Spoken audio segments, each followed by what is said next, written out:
All right, welcome to Monday Night Football, sports fans. I'm your host, Justin Armitage. I got with me Jerry Snedeker. Jerry, you want to say hi? How's it going, people? Hey, how's it going, everybody? And tonight we got Mark Silloway on the camera for us, helping us out. Epic battle tonight. Eau Claire North comes into River Falls to play the Wildcats for the final JV game of the season. It'd be fun to see the Wildcats maybe pull a win out here to finish off their season. Ended up getting whipped over in Menominee last week. Real tough game tough team that Menominee's got pulled together on it. Yeah, it'll be nice to see if we can. It's kind of been an up and down year for our JV squad, so hopefully we can end on a high note. Only a certain amount of teams get to end their season with a win, and be nice to see them come in here and hand it to the Huskies here. You can see all the excitement around River Falls with our varsity team getting the number 1 seed. We got a lot going for us here. These kids are going to be seeing the field a lot next year, or a handful of them will be for sure. So be fun to see how they end the season here. Yeah, you mentioned the varsity team taking the number 1 seed for the playoffs coming up. Real exciting for them. They'll have a home game, and actually if they can continue to win, we believe they'll have a home game throughout the playoffs.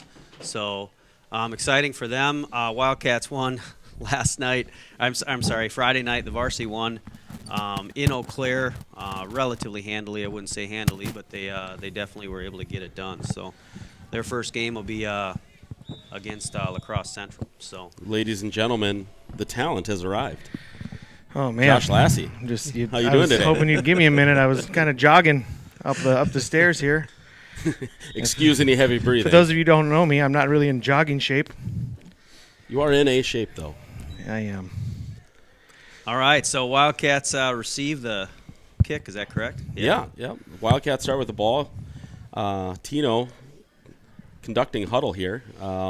Looks like we're going to start on offense. Hopefully we'll have a pretty quick start here, something that we haven't seen the past couple weeks. Couple notable changes. Charlie Lesh is not playing tonight. He played in the varsity game on Friday night. I believe they're going to save him for this Friday.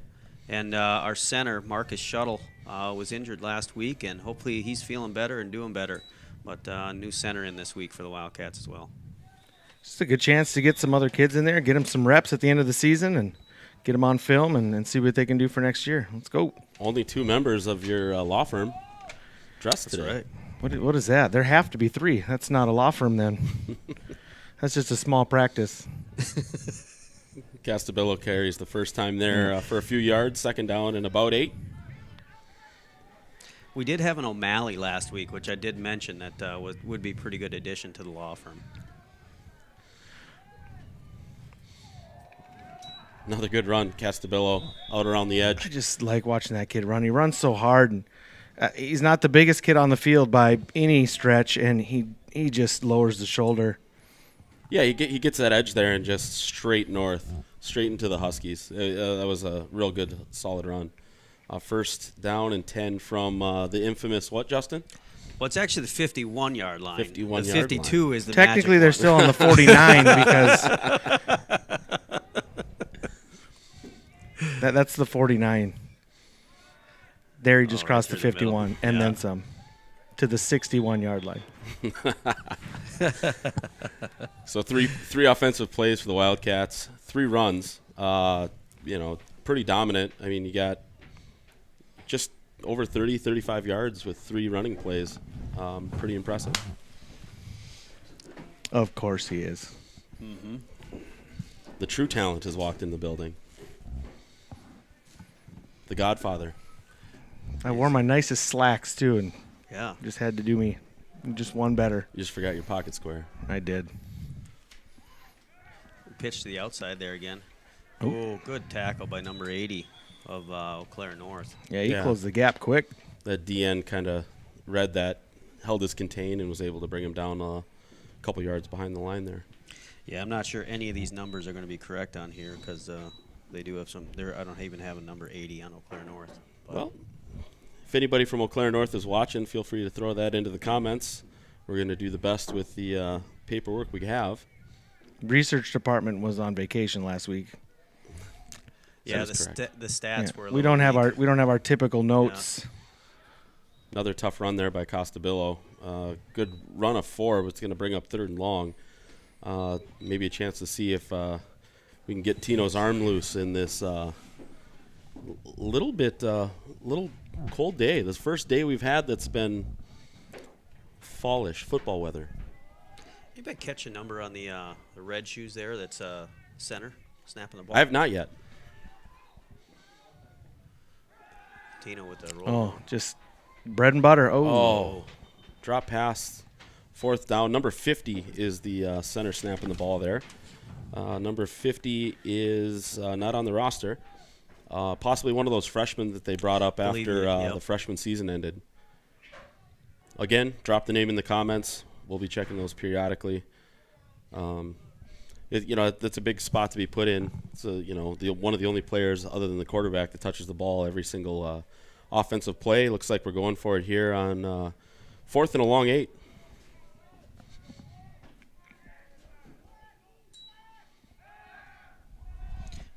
Well, gonna have to break a tackle. Oh. That was a good effort there after the catch. Just didn't quite have enough to get the first down, and it'll be Huskies ball just right around the 31-yard line, looks like. Yeah, obviously you need a little yak on that one, a little yards after the catch, maybe break a tackle, and number 85 was not able to do that, and so we'll see what the defense has to offer today. Yeah, the drop ball on the other side of the field on 3rd down there was kind of the difference. Little mistakes like that put you in kind of 4th and unmanageable situation. Yeah, that little bread and butter swing pass. It just worked so good all year. And yeah, we've seen that pulled off how many times? How many yards have they gotten off of that with us with headsets on? It's been pretty impressive. Pulled off a lot of times. This Eau Claire. There you go. Big and meets green him in the backfield. There. Oh, Yeah. green shoes. Ryder Armitage with the number 6'6" with a little bit of upfront push and met that guy 2 yards behind the line of scrimmage. Good play there by Ryder. Yeah, Ryder a finalist for the all lettuce team with the flowy locks coming out the back end of the helmet there. I hear he's got a good chance to win it this year. Much to his mother's dismay, I'm sure. So. She still brush his hair? I'll ask her at halftime. That's cute. Maybe we'll do a little interview. That's a good idea. Another good stick on a middle run there by the Wildcat defense. 2 runs up the middle and -1 yards to show by the Huskies so far. Yeah, that's not going to cut it, Jerry. Well, and what we've seen last time we were at home here was a lot of edge runs that worked really well against us. So I think the middle of our defense is pretty stout since getting some players back that we're missing early in the year. And see if we can hold them here. I'm going to guess they're going to put this ball in the air at some point. Tipped at the line. Yeah, just cold. Hard to get a grip on the football. Just lost it. Flipped out of his hands, and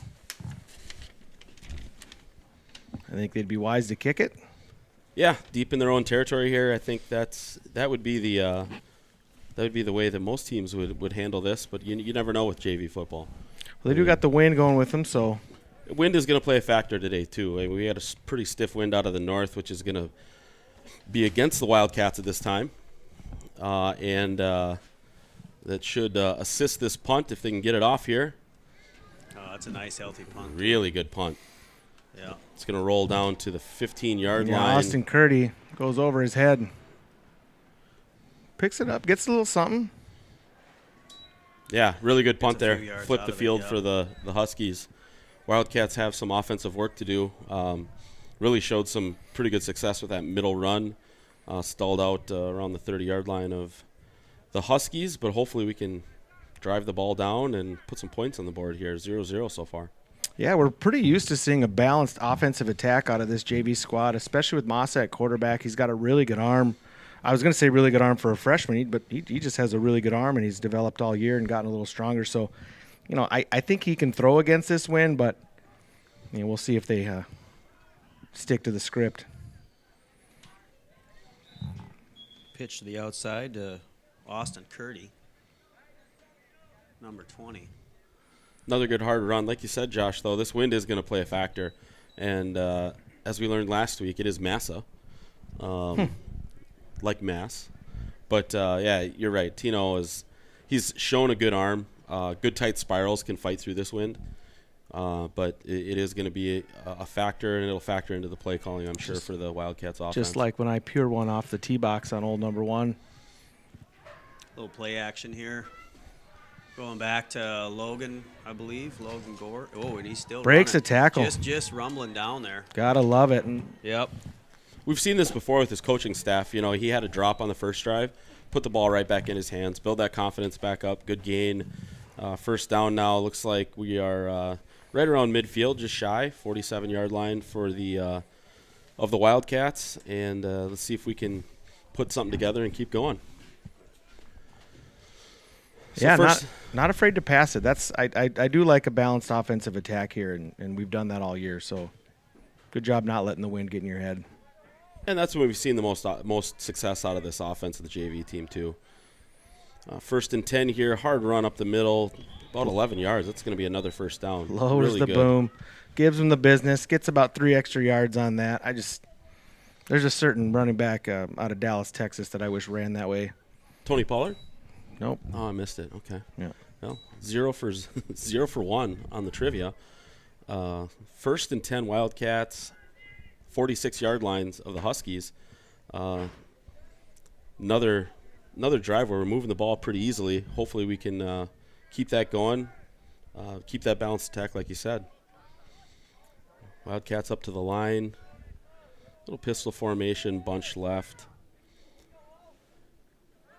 And the handoff up the middle. Again, getting through that first point of contact, and another good 3-4 yard gain on first down there.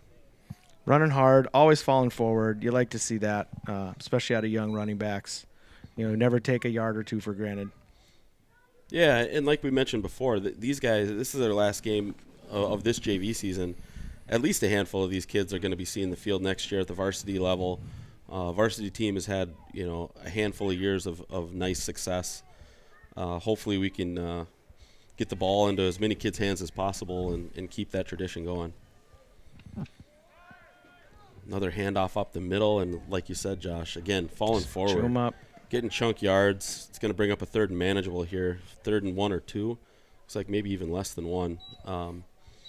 Yeah, it's just good, hard running, good, hard play.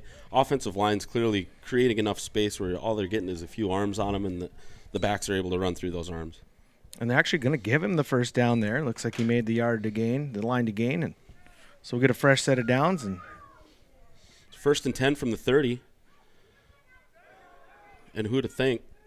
Another middle handoff. You got to go to what's working.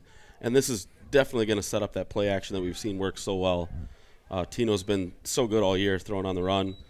And you know that one of those big plays where he can hit that second level is definitely in the works when you're this successful running the ball. yeah, he does a great job with that play action and setting that up with the running offense, because he's got kind of that same motion and he really sells it. So I think you're right. That's a little Romo-esque call right there. Following the blockers to the left, again, delivering the hit, takes the pile another 4 or 5 yards.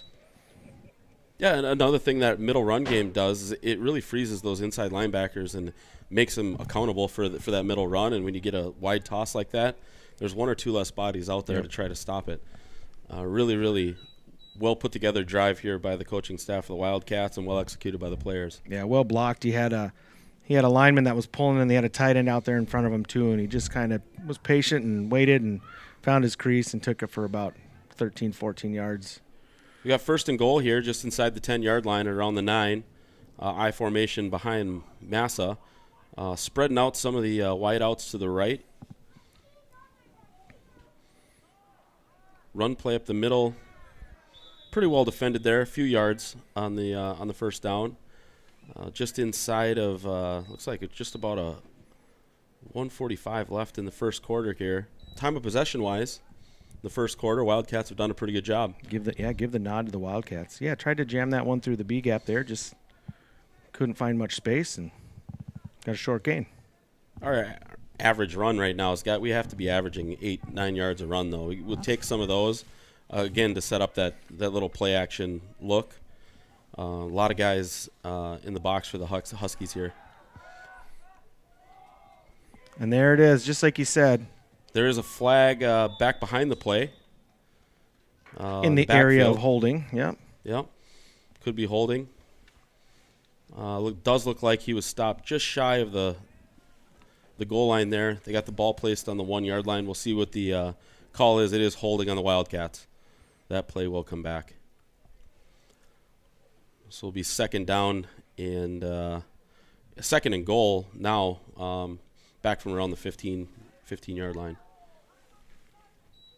Yeah, I didn't see it there, not going to lie to you, so we'll just have to take the ref's word for it.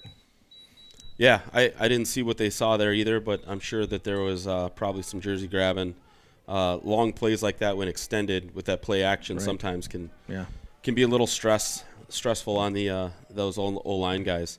Word on the street is if I did see it, they wouldn't care.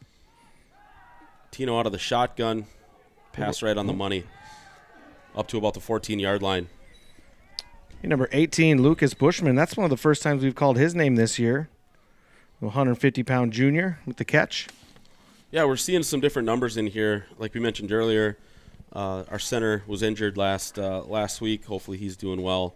Got a new freshman center from the freshman team up, snapping the ball to Tino. We're going to be seeing some new numbers, which should be fun to watch. That was a good pass, good catch. He fell forward, ground his way out to just inside the 10 where this first down started. Third down from the 9-yard line. Third and goal, fakes the pitch. Oh, Tino with a little bit of a fumble there. That was a good play. Strip from the Huskies and recovered the ball right around the 12-yard line. They can play in all sorts of weather. I don't know if cold weather isn't the worst. It does a lot to you psychologically, especially with a wind like this too. And then your hands just get cold, and the ball gets hard, and it's really hard to keep your handle on there. You got to pay extra attention to that when you're managing the football in weather like this. It's probably about 36, 37 degrees. Yeah, and with the wind, it definitely feels colder than that at field level. We were down there before the game, and we are fortunate to be up here in a controlled environment as far as the wind's concerned. It is still a bit chilly, little nippy out there. Yeah, little disappointed in the buffet spread they had for us here tonight, but I guess prime rib will have to do. Oh, pre-snap flag here. Whistle blows. Let's see what the call is here.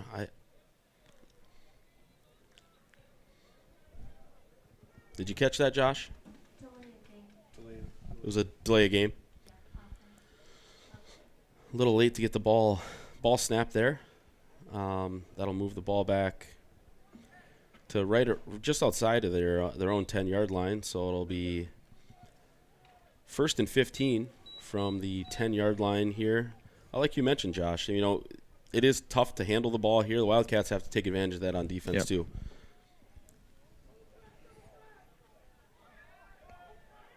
Great effort by number 6, but just too many blue jerseys there at the point of attack.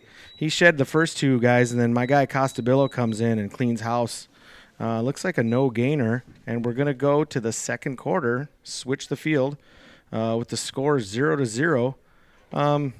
It feels like it was a little more eventful than a 0-0 game right now, but unfortunately those pesky turnovers and one drop on that first possession, and that's where we're at.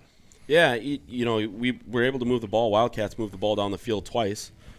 Stalled out once, turned the ball over on downs, had a ball hit the turf there, possibly weather-related, like you said, Josh. But we definitely have controlled the time of possession. Our defense really hasn't even bent. It wasn't even bend, not break. They've done a good job holding them to third and long situations. Now, with the change of the field here, one thing that the Huskies were able to do in the first quarter is they were able to bomb that punt back over our head. It's going to be much more difficult now into this wind. Yeah, that's not going to be very forgiving on a punt heading this direction in the field. So we'll keep an eye on that, and if we can stop them here, should have pretty favorable field position when we take the ball over on our next drive. Yeah, and this has got to be the defense strategy here is, flip that field, flip it over. Give our offense a little bit shorter field. Hopefully we can drive one down and put some points on the board. Looks like so we got second down, about 14 yards for the Huskies. They got a couple of they got 3 receivers wide out of the shotgun. Let's see what they decide to do here on second and long. A little flat pass, really, really well guarded. I believe that is Cal Usgard out there, number 18 on the tackle. There's a kid whose name we've called quite a bit this season, just playing really solid football for this football team. You know, I must have been wrong. Cal Usgard comes running on the field there. I do believe that was Castabillo, number 20 on the far side. Cal has played so well. He did. I just made the assumption. He makes plays when he's not even in the football game. He's getting his name called even when he doesn't deserve it sometimes. I'm sure we'll be calling his name a lot tonight. Actually, no. Okay, this is going well. Cal's number 16, so you probably did call that right. Number 18 just ran in. Who's Lucas Bushman. Long pass down the field there, well defended again. Well. Curdy. Castabillo. Curdy, number 20. Curdy? Numbers are hard. Yeah, I mean, numbers, names. We'll get them right eventually. Get what you pay for. That's right. This is a volunteer broadcast, ladies and gentlemen. We do this just out of the kindness of our hearts and our passion for the game. So here we'll see any complaints, you can send that to justin.armitage@hotmail.com. He will gladly answer any issues you have about tonight's broadcast. So another punt here from deep in their own territory for the Huskies. Last time with the win, this time against. Let's see what kind of leg this kid's got. End over end kick, bounces at about the 35, picked up at about the 45. And we're going to have real nice field position. Runs it back up to about the 30. And we're going to have a great start here with the wind behind our backs. Let's get one punched in here quick and kick this ball off. Yeah, just like we talked about before. You know, defense flips the field, does a great job. Held them. You know, they had an opportunity for a big pass play there, well defended. Let's see if we can, now with the short field, punch one in. Yeah, to the 25. I stand corrected. Curdy in at running back. Massa still in at quarterback.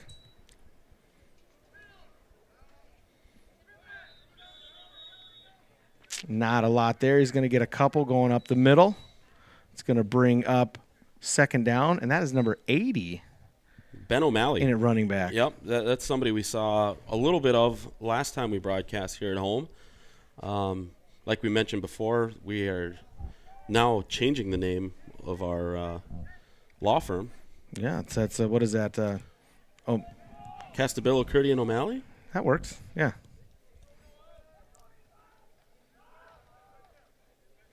Again, O'Malley's going to get the nod on this whole series, and he takes it up the middle for about another 3 yards. Going to bring up 3rd and 5. Yeah, just at the 20-yard line. The middle run again. I mean, this is just opening up one of those patented play-action passes to the open side of the field. I'd be surprised if we didn't see something like that again over to the flat, or maybe hit the tight end on the second level, or even hit one of the receivers cutting across the field on the third. Yeah, they've been throwing that pop pass since 3rd grade. Wouldn't doubt if we saw that, or they just keep chewing it up on the ground. That's a play call from a coach that knows they're going to go for it on 4th anyway, right? Use that 3rd down to run it. Now you got 4th and less than a yard. And this opens the playbook up almost completely to either that play-action pass or just push up the middle and get that 1st down and punch it into the end zone. Yeah, they don't need much. If it's a foot, I'd be shocked. The old patent Tom Brady sneak here. Stutter step. Stay under that center and push forward. And he's going to follow the pile across the 15-yard line there, and that should be enough. Do it. Yep. Yeah, good hard run. You could see that the Huskies had sold out on that run, but they were still able to push that through the line. Yeah, when you only need a foot or so, that's pretty hard. You got to get off that ball pretty quick, and the line did a good enough job just to push the defensive line back a yard, and that's really all it was, because he just tucked right behind the line and got that yard. And Logan Goff at fullback there did a good job just disrupting whatever pressure they had. Another good block by Goff.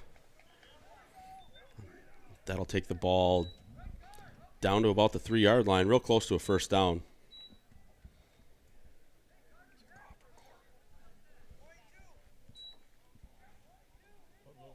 Gore.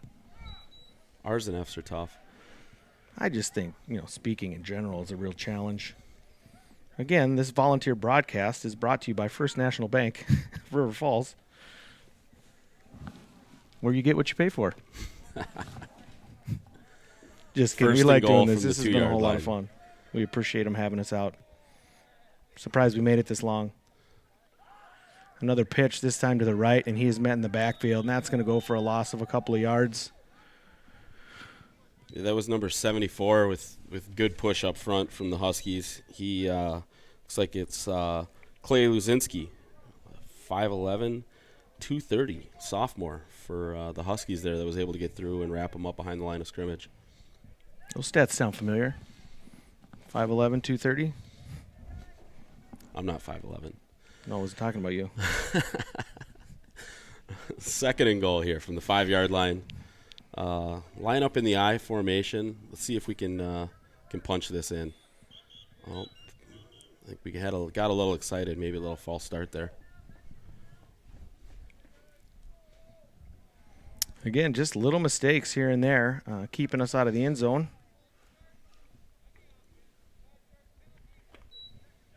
Yeah, looked like a little false start. Second and goal from the 10.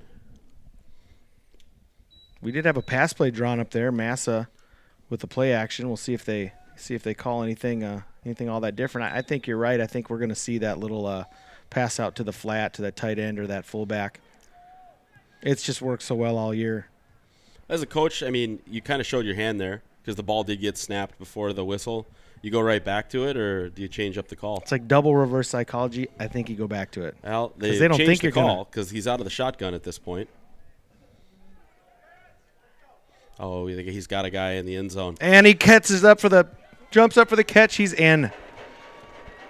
Yeah, that was a well-run route. You could see he kind of dug on that slant and then settled into the end zone there, and Massa hit him with a nice little teardrop pass to the corner of the end zone. Didn't even need the pump fake. The defender was playing way off the ball, even to start, giving him a whole lot of space there, and just carried that right into the end zone. That was number 15, Rico Alvarez, which is another name we've called over and over. Had a lot of good catches. Him and Rico, and he just seems to have good chemistry with this offense. Yeah. We got to work on those touchdown calls. I tried to get excited there, and then nothing came out of my mouth. Lowers the shoulder, in for 2. It's going to be 8-0 Wildcats with the 2-point conversion. Once again, lowering the boom, getting in the end zone. Let's go, boys. Good hard run there by O'Malley. He really did a good job. They did give him that whole drive like you mentioned earlier, and he did a good job keeping the defense honest, opens up that pass for the touchdown, and then hammers one in for the 2 points.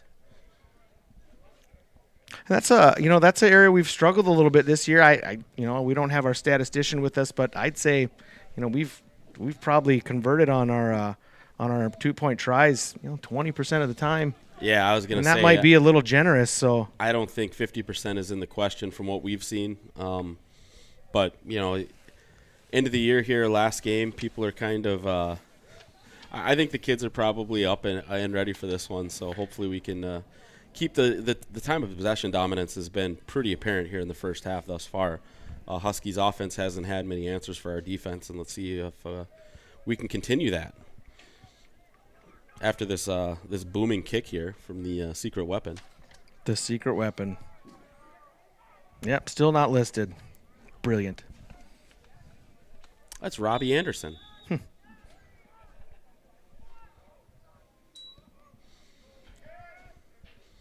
A little line drive end-over-end kick fielded by number 80. And he is smothered up right about the 28-yard line. In on the tackle there, Number O'Malley. 6. Yep. Also, I have a lot of respect for people who do this. Yeah. Yeah, absolutely. This is hard. Yeah, I mean, may take a little bit of work to put in to get all the names right. You got to see numbers. You got to read off of paper. Joe Buck does his homework. Yeah, you think maybe next year we can get some intel and have like rehearsal. Yeah, I think that's a good idea. I do too. Maybe a little rehearsal. Yeah. Yeah. Certainly. Rehearsal. It's a nice thespian word. I dabbled in thespian Ism. in college. Yeah. I was. First down. Theater major Just- for 2 quarters. Run about 3 on first down here for the Huskies. Bring up about 2nd and 7. So Again, good stop by the defense on that run up front. I don't think we've given up more than 3-4 yards on a run play yet. Let's see if maybe the Husky offense is setting some up with that as we do on our offense. Another run up the middle, but met at the line of scrimmage, falls forward for a gain of about 4 more, bringing up 3rd and as manageable as the Huskies have had yet, at about 3rd and 4. It'd be nice to see this defense get tested a little bit with some short yardage situations and have them have to keep their head on a swivel a little bit more and expect a little bit more than one play. You know, in these situations so far in the game, it's been basically a passing down, and the defense has been able to pin its ears back or get back into coverage. And you know, with this, they might have to actually guard against the run and the pass. Let's see what we got here. Well, we'll get it the easy way. Little excitement on our defensive line there. Looks like that will give the Huskies a first down. First down of the day, I believe, for the Huskies. Yeah, again, you got a defense who's just raring to go and excited and not watching the ball, and give them a first down. Yeah, so Eau Claire North with the ball at the 40-yard line, first down and 10. Need the 50 for a first. Have seen a pretty steady dose of running from the Husky team outside of that one well-defended pass play that we saw earlier in this quarter. Pretty strong arm on the Eau Claire North quarterback to get the ball downfield into this pretty brisk wind. So 1st and 10 here, and play action play. Big pass down the middle. Got him on a double move. Just underthrew him there. Great double move by the receiver. He faked him on an out and then went up the field in what looked to be about a post pattern. And the defender did a great job catching up, but he had 2 steps and that ball was just underthrown. Again, that's a hard pass to make in this wind. Yeah, you got cold hands on a firm, cold football, and you're trying to throw the ball 20 yards down the field. It's a tough throw to make. But like you said, it was a great route run. We did have it covered fairly well and just slightly underthrown. John Madden Vikings organization here. A little shuffle pass to the outside. Ooh, big hit there. I believe is that 1-6? 1-5. 1-5. Rico Alvarez with the touchdown, then comes right back on defense and flips the hit stick on the old PlayStation controller and delivers a little bit of a blow. That brings up 3rd and about 6. Again, the line to gains get right at midfield, right at the 50-yard line. Just shy of the 51. Huskies out of the shotgun here. A couple receivers on the near side of the field. Put somebody in motion. A little jet sweep action. And that's the play that ate him up, a couple of weeks ago against Chip. And they were able to contain that play a little bit better this time, but it does go for the first down, and the Huskies got a drive going here. Yeah, this is the most possession they've had all game so far. Just really kind of a gritty drive, getting 2-3 yards of play, able to move the sticks when they need to. Let's see if we can get a little push up front, put them behind the sticks like our defense has done so far this first half. Yeah, just that little scoop pass and covered well. That time the corner doesn't get blocked and is nice and patient and waits for the runner to come to him and turns him upfield, makes the play. And that's a little of the sideline to sideline defense we saw early in the year that was so stout for our team. And then in the last handful of games, kind of went away. We really beat on the edges more, I'm sure, than the coaching staff wanted to see. But that was just a well guarded play. Everybody stayed in their lane and was able to push that ball behind the line of scrimmage. Now it's 2nd and 11 here for the Huskies. Some late night film sessions, I'm sure. Oh, Ball on the ground. Bobbled snap. Let's go, and that's going to be Wildcat football. Wildcat ball. There's the turnover in that cold weather that we were talking about earlier. We were talking about, how hard it is to keep a handle on the ball. They've been out of the shotgun this whole drive pretty much. Not a lot of under center snaps for the quarterback, and just a little bit of a confusion there, and the Wildcats. And there it is. Ref takes the ball out of the pile, points the other way. Wildcats are going to take over. Let's get the offense back on the field with 1:20 left and open this thing up before we go into halftime. Let's go, boys. Yeah, all of our timeouts left too, so we'll be able to open this up. Stick to that those running plays that have gotten us some big chunk yardage in this first half.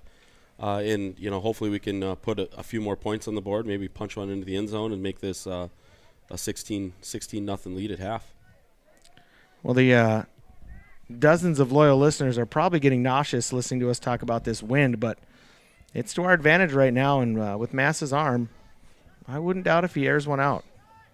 Yeah, I agree. It is a brisk wind. It may be hard to see on camera here, but if you're out on the field or in the stands here, you can definitely feel it.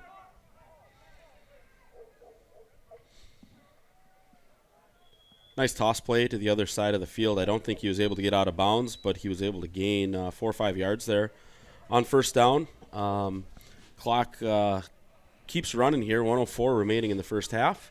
Let's see if we can get up to the line of scrimmage, get another chunk of yardage, and then use our timeouts and punch one into the end zone. Did we get a number on the running back there? 40. Yeah, and I don't see a 40. Must be a get out of bounds. Going to call a timeout. He didn't. Here. I think they have to take a timeout here. I don't think they've called one yet, so. Yeah, they're going to call one with 40 seconds on the clock. 3rd and short coming up. I guess with, at this point of the field, this is probably 4-down territory. So this may be it'd be hard to see them do anything but put the ball in the air and put the ball in Mass's hands. Channeling your inner Booger McFarland with that brilliant football take there. I just can't see it. We do have a guest Yeah, on I the highly mic doubt here. I highly doubt they would punt. Yep. We do have a guest on the mic. Hi, guys. 6 Iron Scott is here. Thanks for letting me join you. Yeah, absolutely. He is in town to see the Battle of the Armitages, which you guys might have seen on social media posted by Justin earlier today. Radek on the Huskies and Ryder on the Wildcats. Cousins playing against each other for the first time, and who knows if they'll get a play again. I don't know. I did get to see Radek get burned for the touchdown over there in the corner. Okay. That's You mean no, not Ryder. No, Radek. Radek. Oh, Yeah. I don't hear good. Yeah. Shout out Brandon Clark, loudest drummer in the St. Croix Valley. All right, so 3rd and short, 3rd and less than a yard for the Wildcats. Beautiful play. Yeah, good pass play to the other side. Was able to get out of bounds, stop the clock, get that first down, and we'll have first down and 1st and 10 from the 30. Yeah, that's Junior Lucas Bushman with the grab there. And smart, heady play, gets out of bounds so we can save our timeouts. Only took 5 seconds off the clock, and here we go. Yeah, good play call there. I mean, this is something that we needed to do. You got to work those sidelines, save the timeout here. Yeah, good. Like you said, Josh, good play getting out of bounds. Got the first down. Now we got 40 seconds to work with, and we got 35 seconds to work with, and about 30 yards to go. Massa rolls out. He's got some field. He's going to take it. Much room. Nice block by Usgard out there. Nope, that's 15 Rico Alvarez. Yeah, they did. I mean, as soon as he turned upfield, those receivers did a good job turning into blockers. Gave him a lane to the sideline. Looked like he got about 15 yards on that run. So we got first down now. We do have a possibility just inside of the 6 yard line. It looks like we need to gain to get another first down. 27 seconds left on the clock in this first half. Massa with the pass, broken tackle, another nice catch by number 18, Lucas Bushman gets out of bounds again, and that's going to be good enough. That's going to be good enough for a first down. You can put the yard marker away, and we'll get first and goal from looks to be about the 6 yard line. They are moving it really well. Really well. Yeah, that was a good play, and kind of surprising to see our receivers get that outside leverage and not be held inside of the inside of the sidelines. We're able to catch the ball, work our way towards the sideline to stop the clock, and now 6 yards, 22 seconds. Let's see if we can punch another one in. Play action. He's got receivers. Makes the push, and that is a score. In for 6. Number 34, Logan Gore with the touchdown. Gotta love that pass to the flat. That has worked all year. He was wide open, makes one move at the goal line, and he is in for 6. Massa there, just he really threw that ball kind of wide and low. What a good job there by Gore to get that ball and then beat the defender to that pylon. Really, really well done. I mean, this drive's been pretty textbook. Everything we needed to happen happened. Got out of bounds. Only used our one timeout. Efficient. Really, really impressive. That's efficient. Very efficient. Yeah.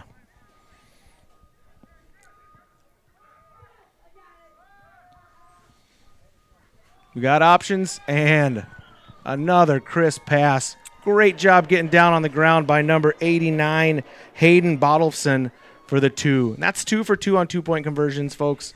And again, that has been a bit of a hardship for this team this year. And They call it penalty? And there was a flag on the play on offense. All those words wasted. Well, regardless of the words wasted, what So we many did good see words. there is you see Massa maturing. He's a freshman quarterback. That was not his first read. And you could see him working through his reads. He was able to find a receiver open. It was a great pass. I didn't catch what exactly that penalty was, but it's just the sign of over a football season with a freshman quarterback. You can see his head starting to mature. Everything's starting to come together. That was a really well-designed play. Now, we've got a little bit of yardage to gain here. Let's see what they call. The slant. And that one's going to fall short. So we don't get the 2-point conversion, but we do get a turnover towards the end of the half. And with about 1:20 on the clock, the Wildcats march it down off the arm of Mr. Massa and do put 6 more on the board. So that's 14-0. 15 seconds left. Should be pretty ho-hum finish of the second quarter here going into halftime. Got to like that. Yeah, I'm sure the coaching staff's just telling the special teams and the defense, you got to close this half out. It's been a great half. We've held their offense to real minimal first downs and time of possession. Our offense has done a great job of taking advantage of those short fields. Both touchdowns we've had so far have been on short fields given to us by our defense. One on a turnover, the other on a good special teams play, and a defensive stand deep in their end. So, let's see if we can close this out. Robbie Anderson here going to boot it with the wind, try to kick it into the hands of their backs, and let's go into halftime with a good 2-touchdown lead. Yeah, and at halftime we'll be having the Who's Your Favorite Armitage contest. We've got about a dozen Armitages here in the audience today. We're going to have each of them come up and give their pitch to let the audience vote on which Armitage is their favorite. We'll be starting with Scott Armitage, who's actually in the booth with us right now making a special appearance. Personally, he is my favorite. It's so hard to choose a favorite. There's so many of them. Oh, we have a warm embrace. Yep, that was a hug. I needed that. Mm-hmm. I needed it. It's cold out. It's chilly. 14 seconds left. It is the Huskies' ball on the 35-yard line. They have not taken a timeout yet, so they do still have a few timeouts to burn.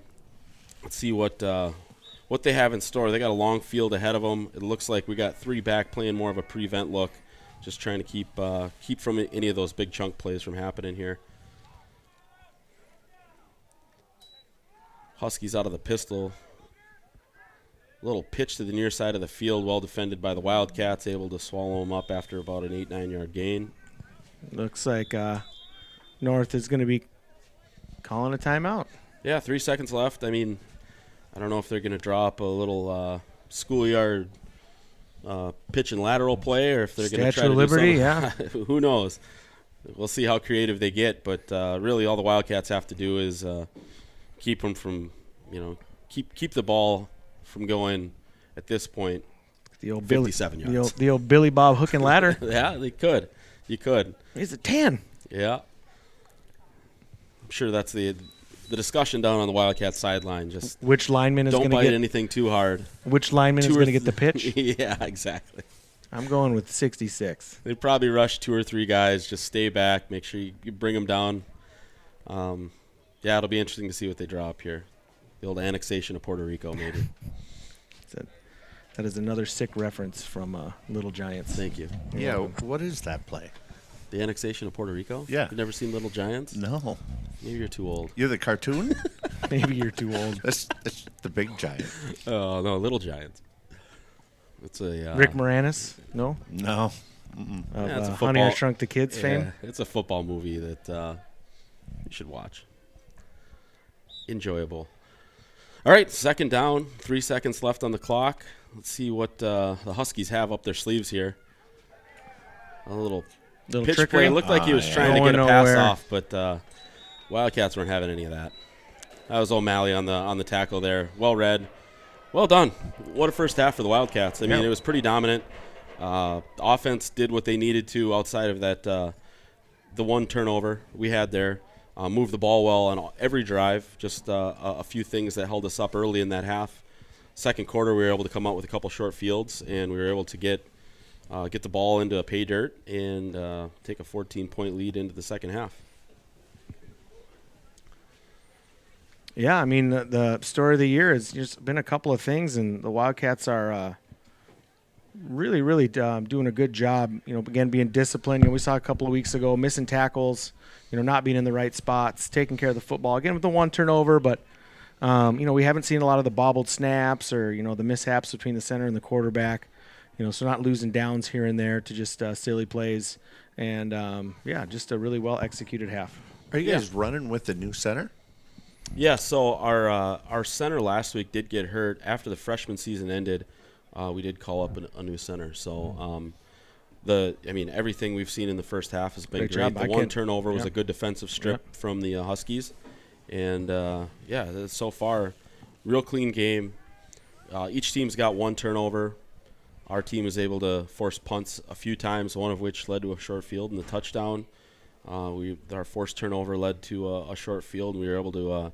That last touchdown drive at the end of the half there was about as efficient and about as textbook as you can executed. get. Yeah, it was great. It was just fun to see. Fun to see these kids execute late in the year.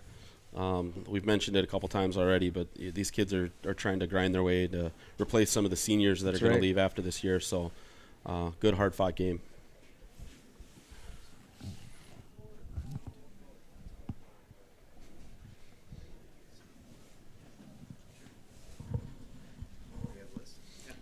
Yeah, we're gonna do something here. We've preached all year on this broadcast about how nice it is to have so many multi-sport athletes in River Falls, and one of the things that Justin and I are fortunate enough to do is help out with different sports across the high school here. And one of those sports just wrapped up, which is the girls' golf season. Just got done. Last week, we were able to have an athlete in Malia McCann go to state. Justin was there with her at that state tournament for a day. Really, really fun season. It's always fun to go out, whether it's practice or at some of the meets, see these girls compete, see them improve throughout the year. We just want to give them a shout out because it was such a fun season. It is every year, but this group of girls was really fun. Yeah, absolutely. It was a great experience to be a part of, and I tell you what, those girls, on the team, not just Malia, but as a team, are so motivated to get there as a team next year. We were 6 strokes away from making it to state as a team this year, 6 strokes. So I tell you what, there's a lot of girls motivated to get better, find something this next year, keep moving on, keep getting better. We got a lot of seniors graduating as well, so we'll do a little shout-out to a few names here, if you don't mind, and we'll get through it. So seniors. Actually, let's start from the bottom. Our freshman was Natalie Rotzert, Addie Johnson, Maggie Garish. Sophomores were Riley Schmidt, Frankie Larson, Isabel Davenport. Juniors, we had Malia McCain. She was our state qualifier. Eiley Lassie, Ellie Kruger, Quinn Garish. And then our seniors that are graduating this year are Sydney Riley, Mallory Johnson, Maddie Tiffany, Molly Schmidt, and Alicia Latham. So congrats, girls, to a great season, and looking forward to another great one next year. And right around the corner in the spring, we're going to look forward to seeing the boys again. Jared. Yeah, absolutely. It's so fun to see at the high school level the improvement. golf especially is one of those sports where improvement can happen so exponentially fast. And I had the ability to work with a lot of the JV girls and a lot of the girls that just you give them something to do, and they catch on to it so fast. It's so fun to see, and then they take that onto the golf course. We had a border battle match that Justin set up for us the last few years that we were able to take this year, and those are some of the things that you're out there on the course, see that competitive nature. It just dives deep inside of their souls. They want to win. We got there, and that was their only focus, and it was so much fun. It's so much fun being out there with them. Yeah, it is. Speaking of getting better at golf, in a short exponential amount of time, is the guy standing right here to our right. I mean, I tell you what, 5 years ago, they were inconsequential in league, and then all of a sudden this year they're, what would you guys end up quarterfinals? Top four? We were top 4. We ran into a little bit of a buzzsaw in the second to last match of the season, and we lost. But shout out Dano Gruel and the Espelon Rangers, had a heck of a year out at Pheasant Hills Thursday Night Men's League. Yeah, you guys had a great year. Top 4 is really a nice way of saying you finished 4th. No, you guys had a great year. You're able to get through us. You and Dano have come a long way. We like playing with you guys. We did. That was I think that's the highlight of the year. That's right. We play. So one of our partners here, a friend of ours, him and I play together, and we play with Justin and Jerry quite a bit. And for us to go out and beat them was kind of our Super Bowl.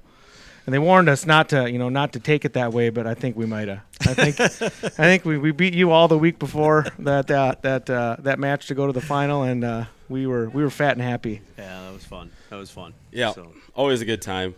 Such a good group of people. That's one of the reasons we've all been in River Falls for similar amounts of time, I think. And this town just has such a good group. There's so many good people out in the community. Being a part of the sports and getting to meet parents and the kids and everything around has been really, really cool. Well, what do you guys think keys to the second half here? I'll tell you one thing I noticed right away with Eau Claire North. If they figure out to take it to the outside with that run, we're in trouble in the second half. We're still struggling with that outside edge run.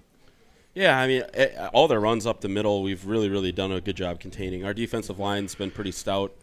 I think the wind played a pretty big role in the first half. We've said it, multiple times, but you saw the pass plays going against the wind, which is, towards the north side of the field. It's just hard to get the ball airborne and be accurate. Limits your playbook. It really does, yeah. And the Huskies will have that advantage in the fourth quarter. We'll see what happens here. Good, nice line drive kick picked up by number 10 after a bobble, hits the circle button, runs it about to the 19, where the Huskies will start the first drive of the second half. And we'll see if they're tuning into the broadcast and they take some of that advice from our very own Justin Armitage and start to hit those outsides a little bit more and take advantage of maybe where our defense isn't quite as strong. Yeah, their big plays, to your point, Justin, have been that they start out of that shotgun and just have those little wide pitches around the corners. They've had the most success with that. Haven't had a lot of success with really anything at this point. Our defense has done a really good job. Let's see if we can continue, flip the field, and put more points on the board. Oh, nice. Come out throwing a pass in the flat. 85 breaks a tackle. One to beat. And he's going to beat him. And he takes her to the house. That is a big 81-yard pitch and catch for the Huskies, who come out swinging in the second half. We got a ball game, ladies and gentlemen. Yeah, that was exactly what they needed. Yeah, turn the bus off. They may have quadrupled their offensive yardage with that one play.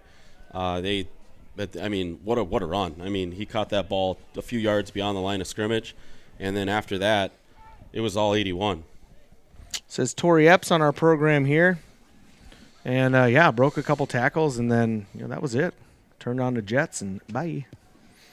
Yeah, well, it is a ball game now, Josh. Justin? That was not part of the play that I expected them to run, but that worked too. Same part of the field. Yeah. Stretch that field out a little bit and challenge our outside defense. Going for 2. Yeah, pass play to the edge on the far side, and that was well defended. Yep. Going nowhere, yeah. Yep. Well, and what did we talk about at halftime? And maybe I need to just not say anything, as I tend to jinx the group. That's the second time, but we talked about discipline and we talked about execution at the point of attack and how a couple weeks ago they weren't making those tackles. And, a few weeks prior to that they were, and today they were executing really well, and they weren't letting a lot of people slip through their arms. And you had two that were broken there for sure, and, they were reaching pretty high. And I guarantee you that is not the technique that coach taught them in practice all year long. So, yeah, not to take anything away from that run, because that run after catch was really impressive. Absolutely. But, yeah, there were a lot of arm tackles there. I don't think we got a real solid body on him once, after that catch. And, to his credit, he ran through everything and straight through the back of the end zone. Big, strong kid. Yeah. Shook him off. I'll kick into the wind here for the Huskies. Let's see how this turns out.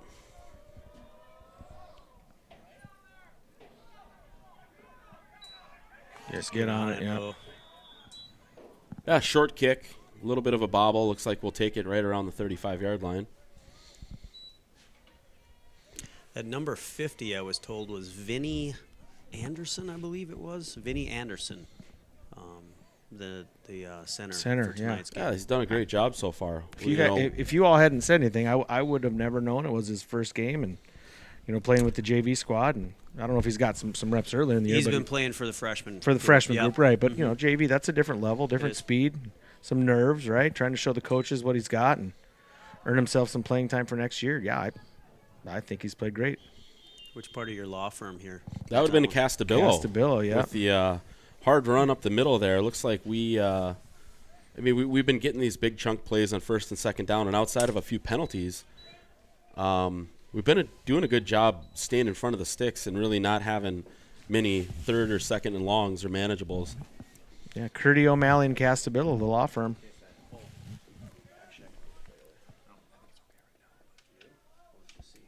Second and short, little play action.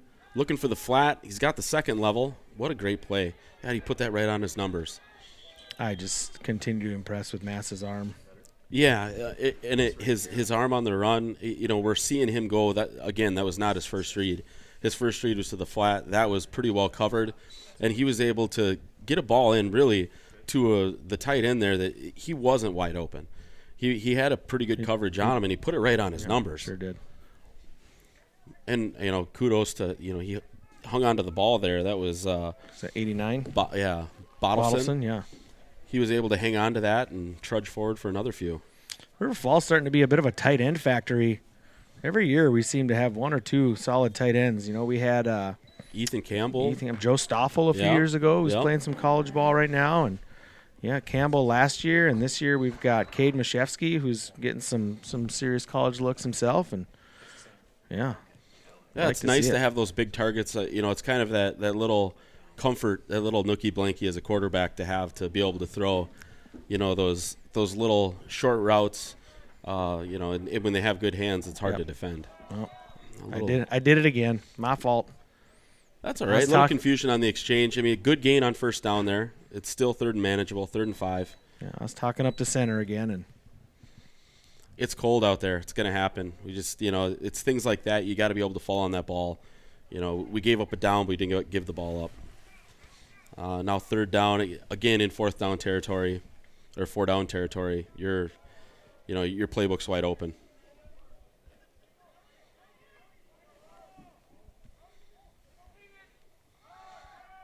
Massa on the straight drop. Oh, he's got a receiver wide open. Rico Alvarez with the catch and the 6th. What a throw, what a catch. He created 5 yards of separation there. That was a great play. Massa dropping dimes to Rico, who's earning himself player of the game honors here so far. That's his 2nd touchdown. A little bit of a circus catch on the first one, and that one he just kicked on the Jets. Massa put it in a perfect spot and took the long pass for the 6. Tino the change machine, just dropping dimes. Dropping dimes. We've seen the last 2 drives, that drive late in the last half. Just so many good throws. 2 really, really good throws there. That last one just dropped right into his hands. That was fun to watch.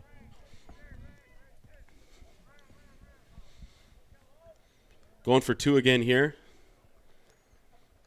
Little pitch to Castabillo, met with just swallowed up. Yep. Yeah, a couple of the Huskies met him right up at the line of scrimmage, and that will make it 20-6.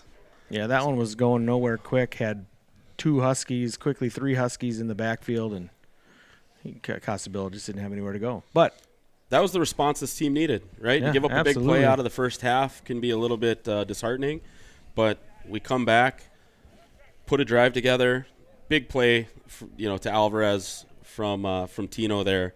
And that may be one of the bigger passing plays we've called this year. I think so. And it just put more points on the board, and got to be a little bit disheartening for the Huskies now, knowing you came out, you had a big play, and you find yourself with the same 14-point deficit that you started the half with. Yeah, gotta love the response.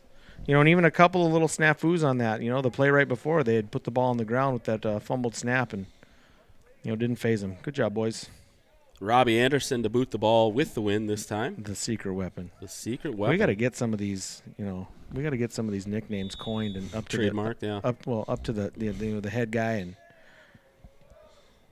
he boots that one. That's going to back him back all the way to the 1-yard line. Good tackle there. That was Cal Usgard who got the first hand on him, and that was O'Malley there to finish that up. That's going to pin them back to about the 16-yard line there, 17-yard line. Yeah, defense will take the field again and see if we can't get a stop and get the ball back and take advantage of this win one more time. I'd like to see Tino air it out a little bit more. Yeah, I mean, a high-scoring game here is exciting. You want to see this defense kind of hold serve here and flip the field, especially into this wind. Hopefully they can get the ball back in this quarter, making it more difficult on the Huskies punter. One thing I would like to mention is they have scored 0 offensive points, they being the Huskies, without Justin Armitage in the booth. He comes up there, and the Huskies score a touchdown. He comes right up here and puts points on the board. Yeah, I don't believe in accidents and coincidences, Gary. I think you're onto something. We are undefeated so far. It's not wrong. 2nd and 10 here from the 16-yard line for the Huskies. Little inside handoff, well defended up the middle, stumbles forward for a few.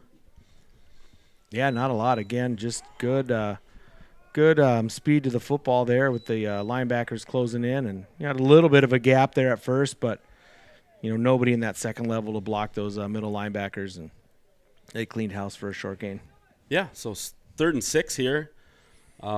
Be a big stand here. This is definitely a spot where that outside pass that some of these big receivers that the Huskies bring in here are pretty hard to guard, and hopefully we can get to the quarterback first.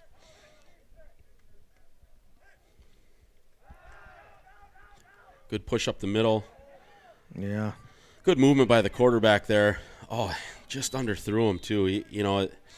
That was an impressive play there. I think number 12 for the Huskies, their quarterback, looks like Dylan McCracken, only 5'5", 155, but he had a little bit of scoot on there. That was almost like a Kyler Murray kind of a shuffle around the pocket, and I think if he stepped into that a little bit, or if he didn't have wind in his face, I think that would have been a big completion. Yeah, great job feeling the pressure, rolling out to his right.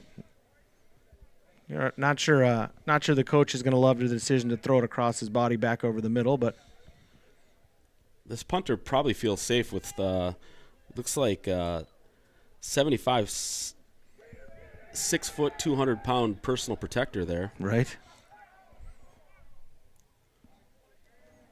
But again, the defense does a good job flipping the field. Another short field for our offense.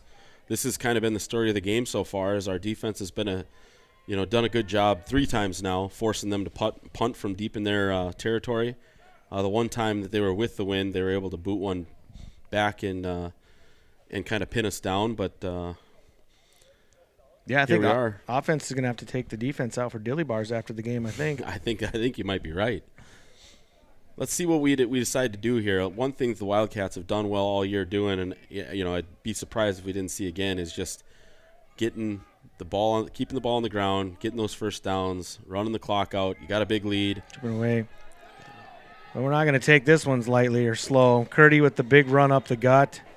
Great job by the offensive line, just breaking holes and getting some blocking up at that second level, and just Curdy took the space and ran with it. Yeah, he didn't get touched until he was 7-8 Nope. yards down the field. Nope. And what a job by our offensive line. They've done a great job today, whether it's protecting the quarterback on a pass play or opening those holes up for our law firm running back there. They've done a great job. Yeah, the unsung heroes Always of right? the game. Yeah. Well, they did start taking stats for pancakes, I think. So finally, there's a little bit of acknowledgement from a statistical standpoint. There you go. Another good hole. Another nice block up front. Running out of the I formation. Most of the time, we've seen. I think the fullback usually has been Gore, and he's able to get to that second level, take a linebacker out, and the offensive line doing their job, everybody blocking. And here we are again out of that I. Gore is the fullback. And Curdy follows him right up the middle again. This time, bottled up pretty quick, but I'll take a couple of yards. We're going to flip it over to third down and manageable, 3rd and 3. We have 2 cracks at it here. I think this is where you can open that playbook up a little bit. And if you want to throw the ball down the field, either in that pass to the flat or, they run that the kind of that bootleg, that play action bootleg, and Tino runs out to his right, and he either has that tight end coming across or that receiver on that second level. I'd like to see one of those plays right there. And most of the time we've seen it out of this shotgun formation. Just a nice little drop pass. Gets a little creative, does what he has to do. You like to see that. Just a little flip of the wrist to look to be. Anybody That got was a number there. Yeah, it was number 87, I think, who's down on the other side of the field, and I do not see that number on our sheet. Looks like another one who got called up this week. So great job running with his QB there, in that kind of bit of a scramble drill, and catches that little flip pass and takes it up for a first down. And he looks to be okay here. He's up on his feet. He's working across the field.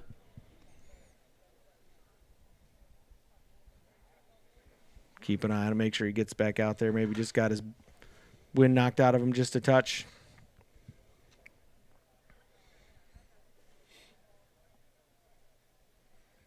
Yeah, just a great creative play.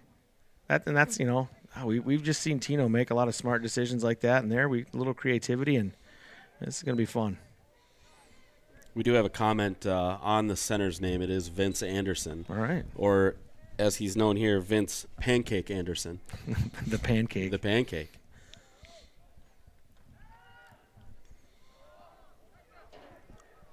Oh, we got away with one there. Dare I say a gift?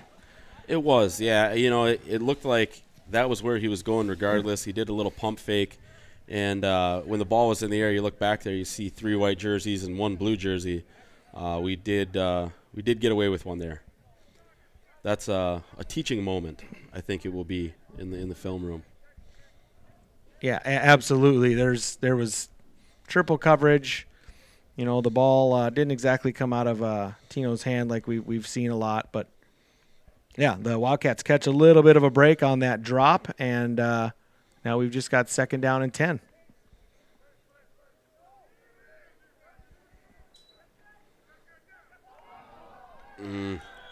Tried to do a little sweep there with that motion, Alvarez in motion, and the little confusion on the exchange. Yeah, it looked a little disjointed. I don't know if Tino couldn't get the ball out of his hand there real quick, and just a little late or a little delayed, a little hesitation, and that wingback's pocket just closed up and didn't have the ball, and it ended up being on the ground. And there's so much timing in that operation when you're trying to hand a ball off to somebody in motion. We have a new center in the game. It's tough to pull off at the highest levels. So yeah, that's a tough play to pull off, and yeah, something in that operation just didn't click. So second turnover of the game by the Wildcats. Did a good job driving it deep into Husky territory. So the Huskies take over again deep in their own territory, which has been kind of the name of the game here for the Wildcats outside of that one big play. A lot of plays run from deep in their own territory here. A slant for a gain of about It's like about 9 yards. 9-yard gain. Nice little gainer. Well-timed play. Good zip on that football despite this infamous wind we keep yakking about over here. Yeah, and the Huskies are going to have to pick that tempo up like that a little bit, down a couple scores. They haven't had much going on the ground. Their only big play's been through the air, so I wouldn't be surprised if they stick to that and try to make another big play here to get it back to a one-score game. Well read. That was Alvarez again, coming down from the safety position. He read the quarterback's eyes and broke on that ball and ran that route for the receiver there. Kid is just all over the field. You love it. And, we tend to do – that's another thing we do all week is there's one or two kids, and, they're all working hard, but you get one or two, you just call their jersey number all game. And today that kid is Rico Alvarez, just having the game of his season anyway, as far as everything that I've seen. Yeah, agreed. You nailed it. I mean, I don't know what it is. I think we all have it when we're that age. There's one game or something on the schedule, or whether it's the last game of the year, you get up for it, and sometimes you have a special game. Yeah, he'll be telling his grandkids that one over Thanksgiving dinner. That was a great play there. That's Cal Usgard, and he came off of his coverage, seeing that ball was being thrown to that little in route, that little hook, and he did a good job stopping that where it was. It looks like it was enough for a first down, but that could have gone a lot further had he stuck to his coverage.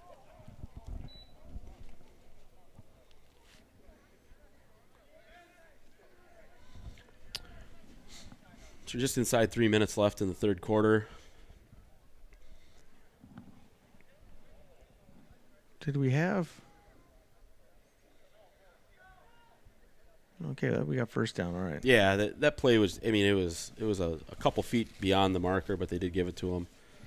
I blacked out for a minute there. No worries. I'm back now. I got you, boo. Get my boo. Oh, good rush on the outside by O'Malley. And they just smother him up. Yeah. Yeah, number 80 just dips the shoulder, beats the tight end off the edge there, and just speed rushes to the quarterback. And then has a few of his buddies meet him there for a little sack party. And we'll put that one in the old defensive sack column and push him back just a handful of yards. Yeah, and this is what we talked about. They're going to have to stick to that pass game, which gives our ends the ability to pin those ears back and just go after the quarterback. Yep. You don't have to be as gap aware. But then, you get that little delayed handoff there up the middle, and guess who's in on the tackle? O'Malley. The same one that just beat that offensive lineman around the edge. So good gap security from our defense.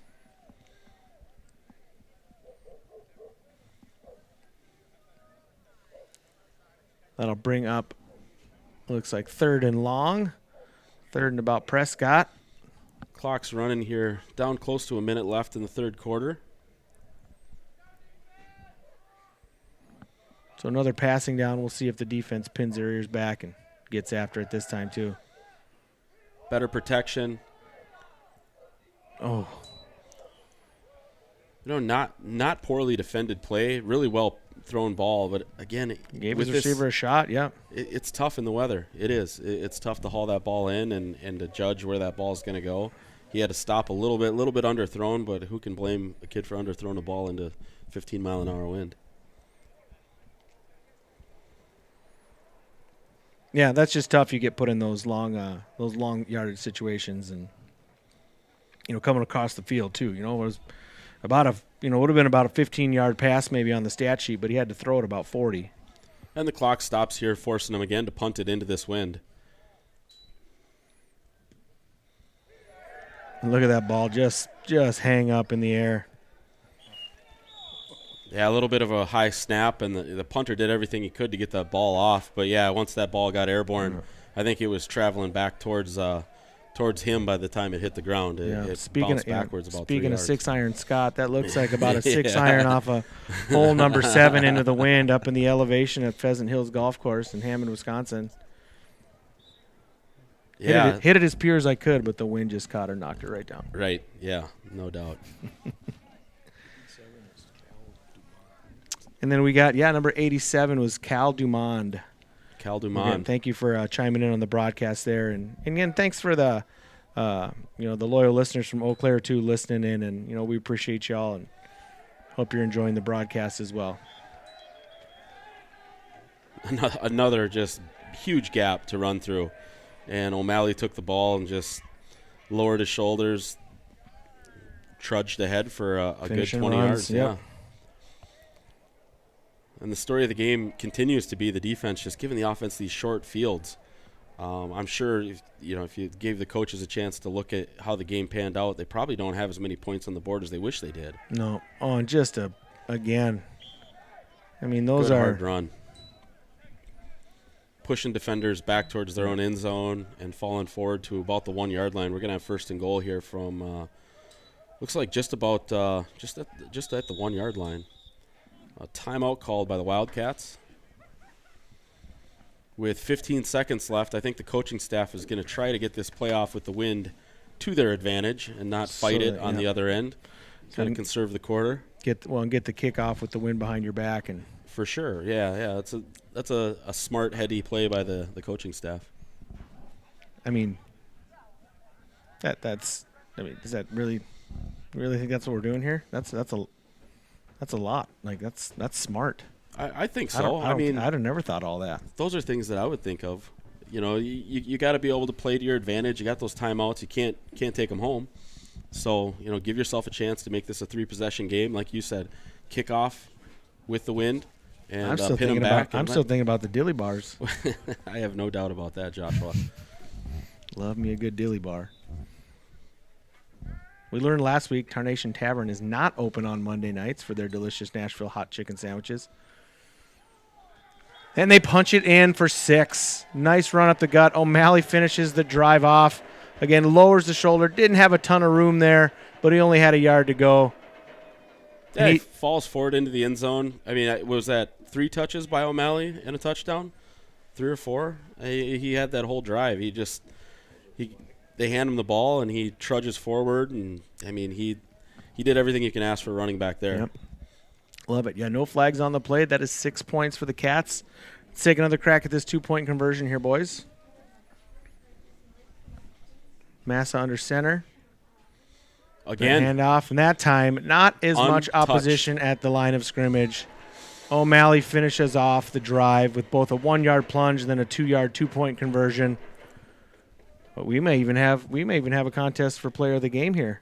O'Malley comes in and steals the show a little bit on the defensive series before, and with the sack and another nice stop with short yardage, and then just carries the offense all the way from about the 45. Yeah, you said it earlier. Every game we've had, there's been 2 or 3 guys that it seems like their name is called every play on both sides of the ball, and Alvarez and O'Malley tonight have done a great job. You think they go back and listen? I mean, I would. I called it on Friday on last week's broadcast. O'Malley could be the other side of the law firm. Oh, is he? Yeah. Well, unfortunately, I couldn't make that. He's run his way right into it. Well, I see what you did. Do you? See what you did there. Yeah. Huh. Very nice. Kickoff with the wind. The secret weapon, Robbie Anderson, back to kick.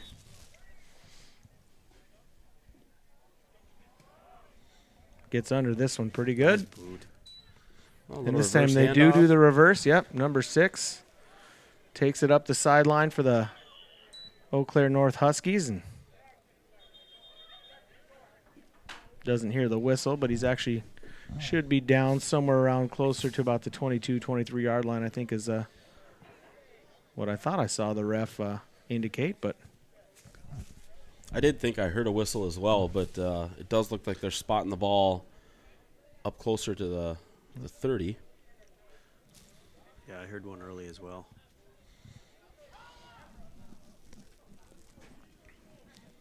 Well, here we go. Huskies will have one more play to end the third quarter. And then we'll flip the field and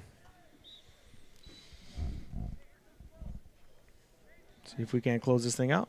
Boy, these fall nights, I tell you what, it's getting dark a little earlier here and cooling off quick. Yeah, that's the first time we've seen the lights on. Yeah. It's about time for me to hibernate. See you in May. Different. Number 6 in at Q, or who we got in at QB now? Well defended. Is that a number 12? Yeah, he's been. Like a number 12, Dylan McCracken in at QB. Yeah, McCracken's been in the game the whole day here for the Huskies. He's done a good job. It is tougher as he's vertically as I am, not as gifted as others. And Well, then that wasn't the right number then. Job. It was a different number. I think we got a different QB in there.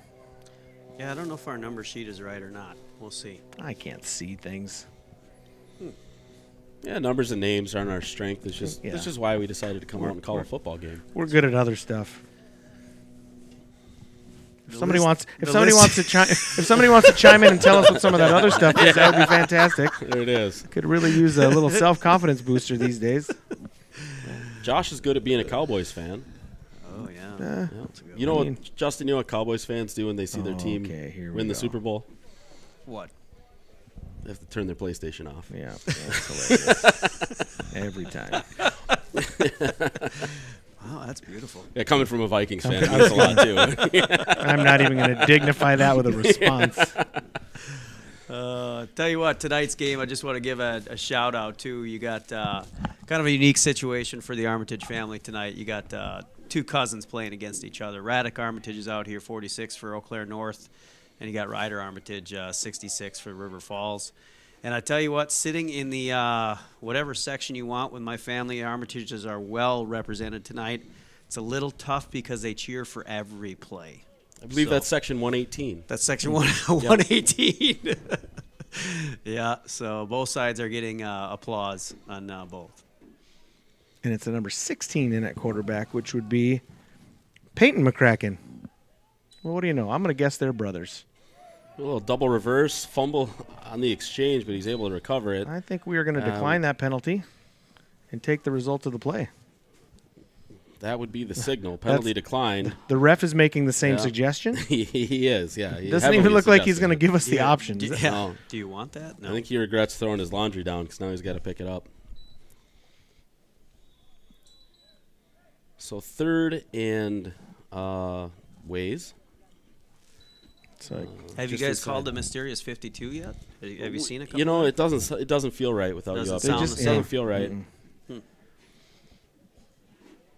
This might be third and 52 if you want to call that. Oh, yeah, they got a bit of a... third and fair bowl here. Yeah, it was that was a tough exchange. It was, I mean, in this weather, we've seen it before. A few, they try to do a double reverse there, and it's a lot of moving parts for the cold weather. Tell you, Eau Claire North is not going to go away from the pass, are they? No, They as have they decided shouldn't, this right? is Yeah, what- win behind your Yep. back. Yeah, you can't. Yep. Down 3 scores. Time to air it out. I mean, but you give up what you give up there for the Wildcats, and you make the tackle, and that was number 26, I believe, in on the tackle. That's John Kicker. Yeah, it looks like we might start to see a few more numbers out on the field, so we'll try and do a good job getting these guys called out and giving them some recognition for getting in the game.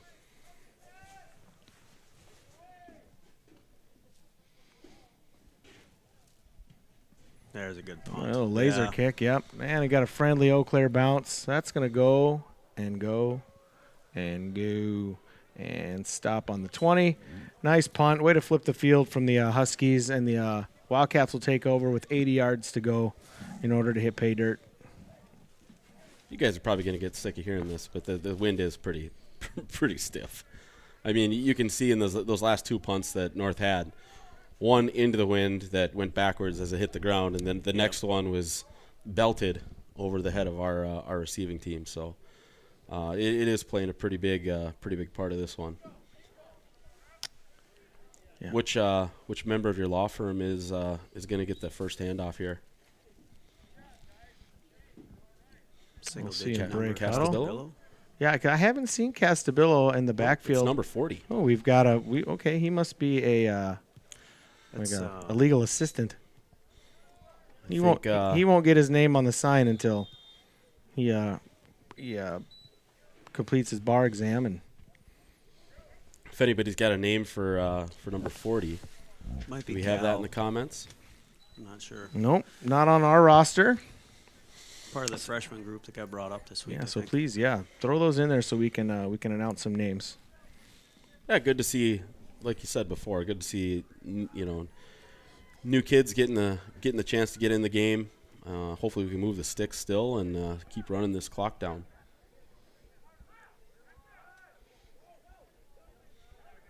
A little shake and bake on the corner there just wasn't enough to make it work. Yeah, he did a good job following the block, but he just got caught by a good play by their defensive line, running down the line and was able to tackle him from behind there. Forces the Wildcats into a 3rd and long. Potential passing down here for Tino and the squad. Let's see what they dial up. Haven't seen that little play to the flat that much. They've relied on it a whole lot. I wonder if they're, opening up the playbook a little bit, or if they saw something or where that was maybe covered a little bit better than it has been. Yeah, in the watch for past. Logan Gore here. There we go.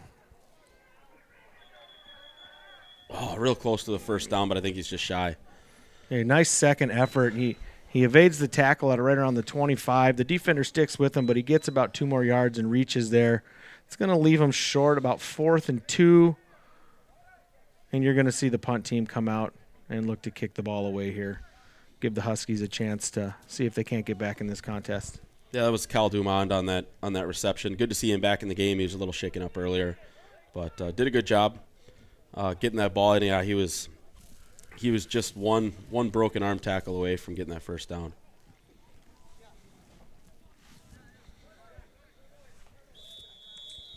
It's like full protection here. Timeout, Wildcats again. I don't think they liked what they saw there. Looked like they had a lot of bodies up front trying to block this punt.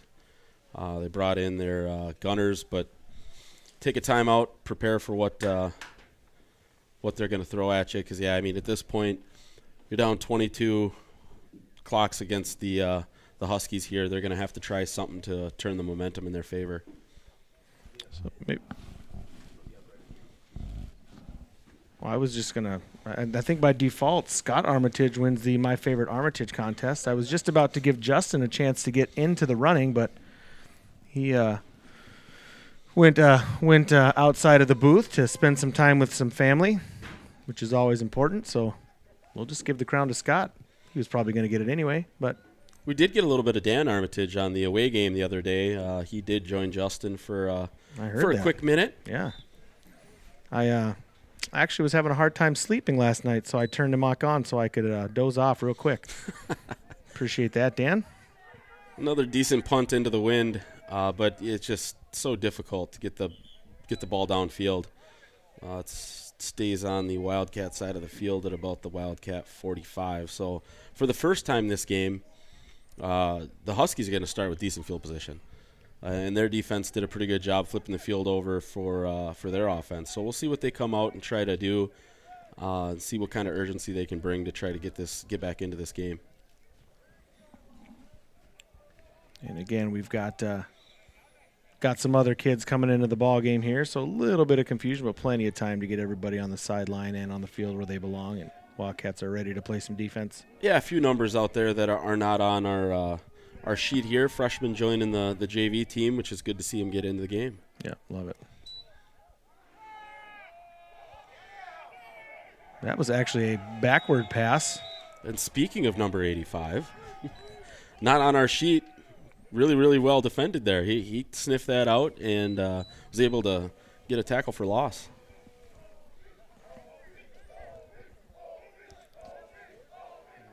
I do believe number 40 is – oh, okay.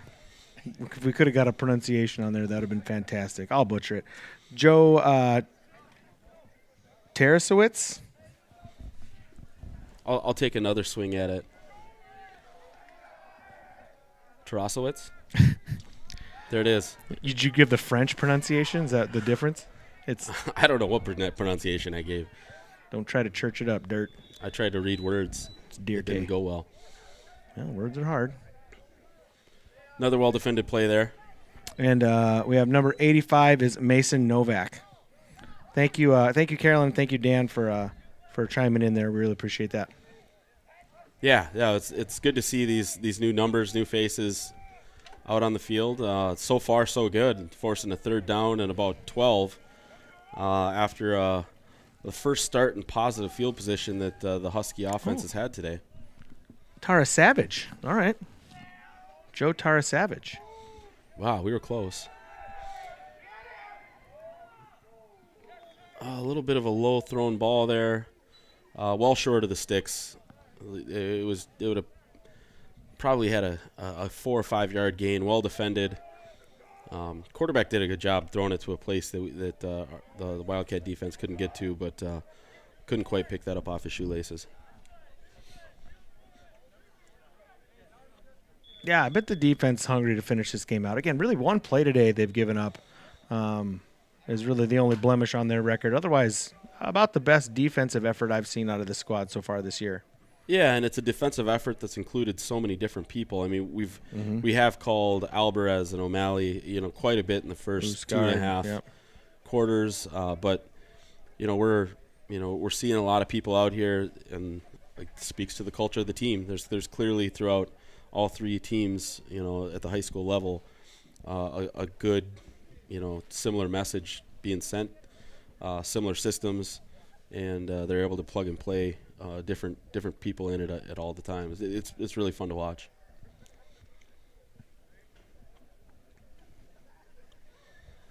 So we're going to have 4th and looks to be about 12. The Huskies talking it over. They took a timeout, trying to draw something up to keep this drive alive.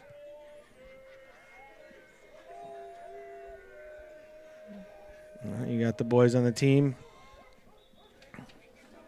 getting pretty excited out there. You like to see that. Them's boys having the best time of their life.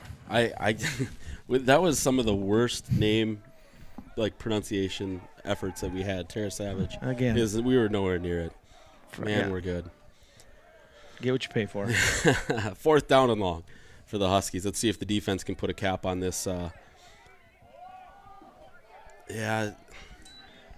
pressure off the edge from O'Malley, and the quarterback McCracken had to unload it, and that pass to no one in particular, and they're going to turn the ball over on downs and give the Wildcats another crack on offense. Tino brings his team out again, and looks like he's going to finish off the season under center for the Wildcats. Much well-deserved. And we're going to get a chance to talk once again to the winner of the Armitage Family Contest. Yeah. Hey, boys.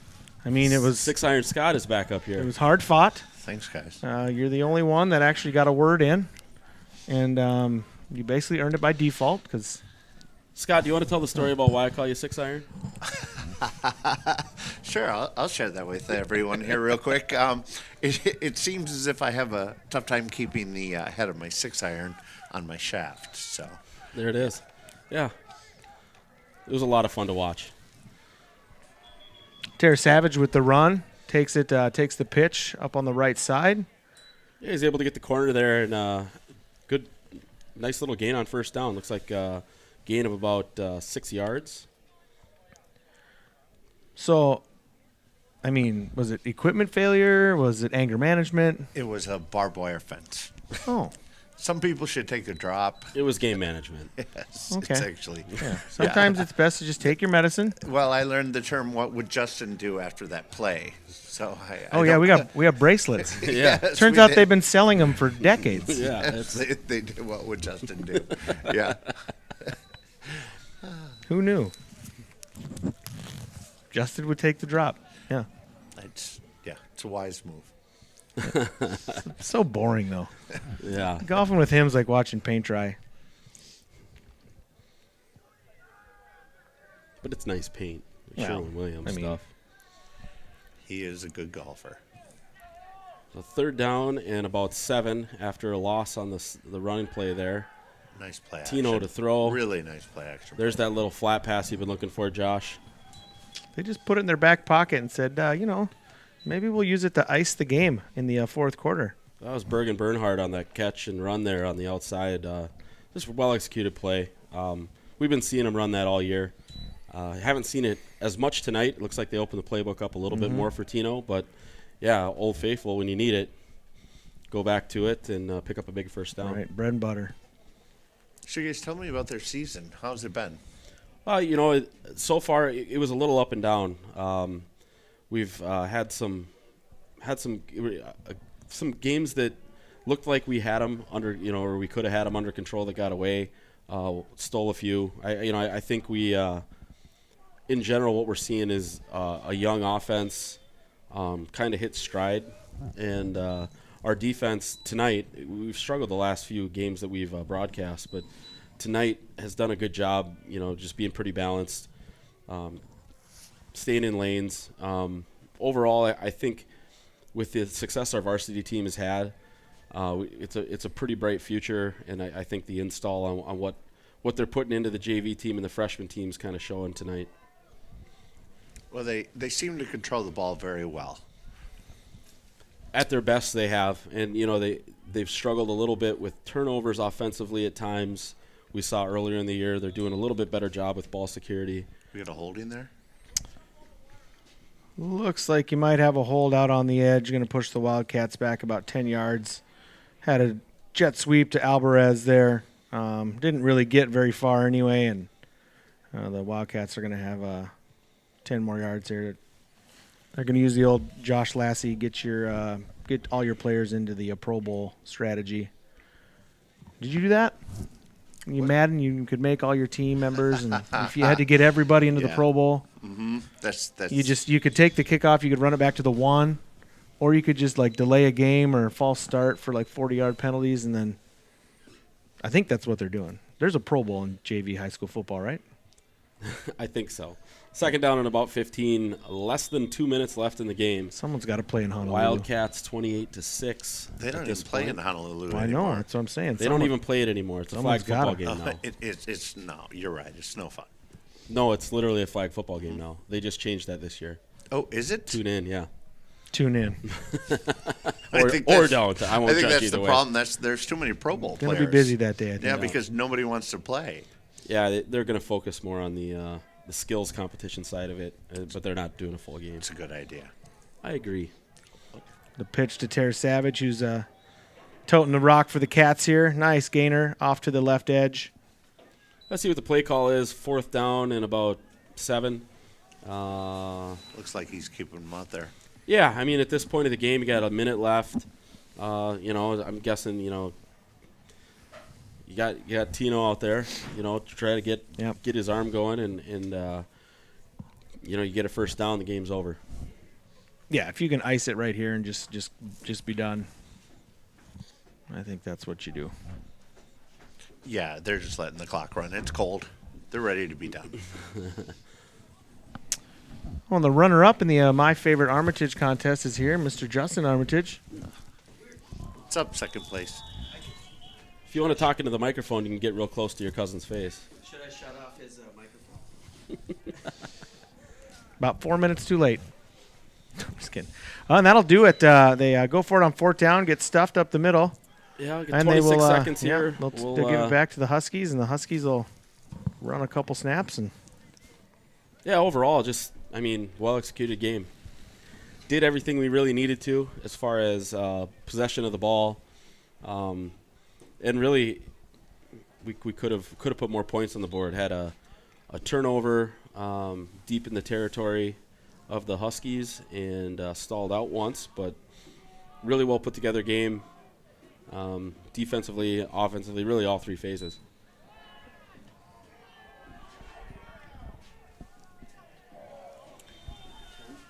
And again there, just another well-defended play. Outside of the one long touchdown play that the Huskies had, really, really stout defense by the Wildcats.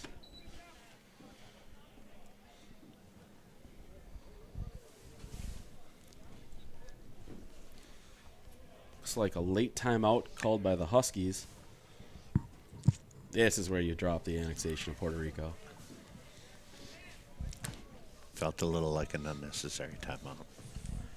Well, Try to get its last game of the year. Yeah, last Trying to game of get the a year. few boys in. you're getting Gotta kids get in, these you getting kids in plays, there. yeah, for sure. These are situations too where you maybe just make the scoreboard 0-0 in the minds of your offense and try to put them in a pressure situation, and so when they get to the next level and they actually face something like that, they're prepared for it. They've been there before. They felt the nerves. I don't mind it. I kind of like seeing the teams take it to the end of the game and use all the plays they can to develop players.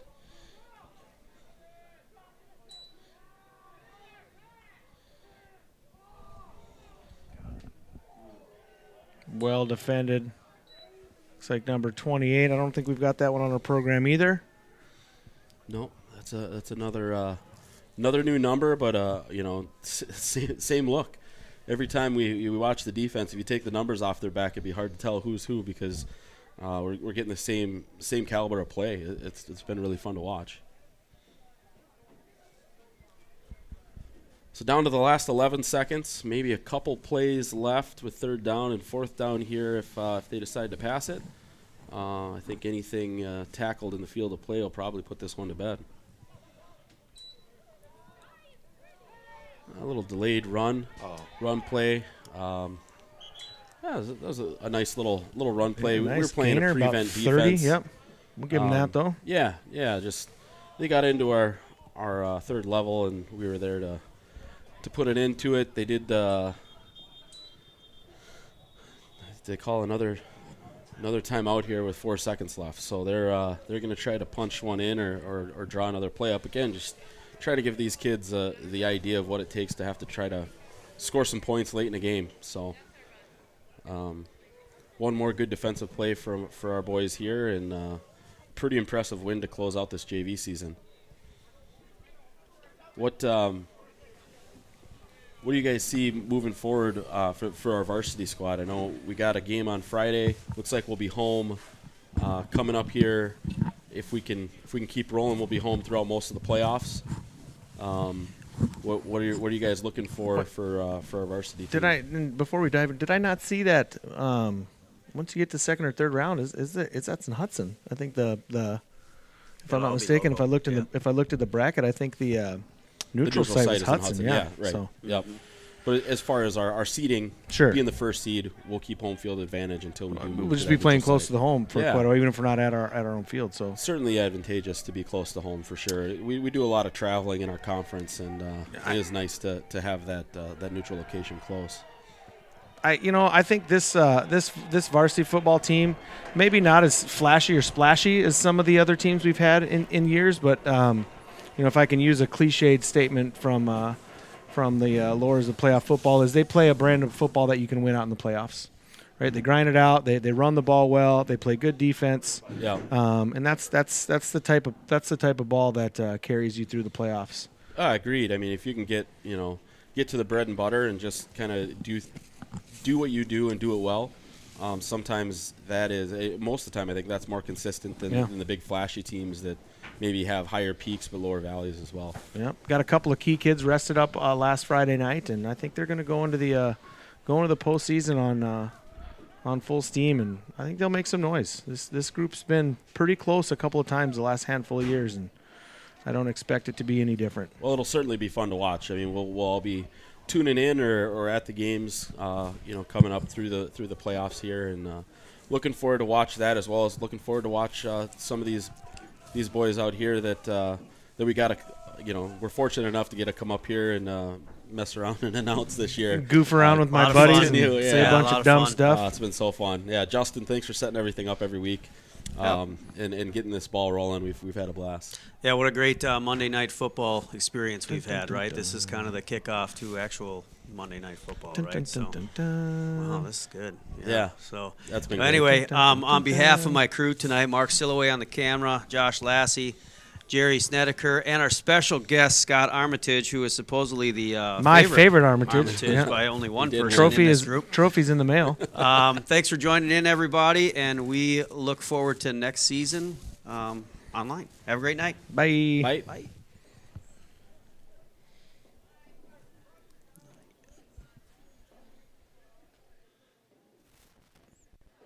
So who puts the score up there at the bottom? I love that.